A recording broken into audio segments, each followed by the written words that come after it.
Savoir que dans la franc-maçonnerie, pour prendre du grade, tu passes des rituels.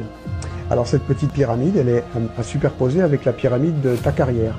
Tu veux monter en grade, et ben il faut que dans la loge dont tu fais partie, tu passes des rituels.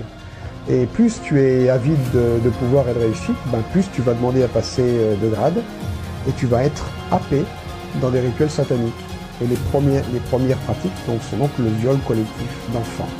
Après, avec la mise à mort, etc.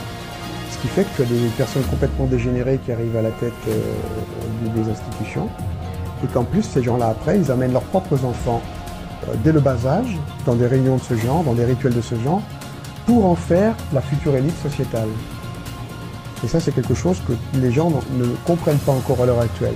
C'est-à-dire que ce qu'on a vu tous les deux quand on enquêtait, on a fait aussi beaucoup de recherches et des enquêtes qu'on n'a pas encore tout sorti, c'est qu'il y a un protocole où on voit qu'il y a deux types de victimes, d'enfants victimes. Il y a ceux qui sont des enfants défavorisés, des enfants enlevés, des enfants nés sous X de viol, qui servent de matière première pour l'initiation à d'autres enfants.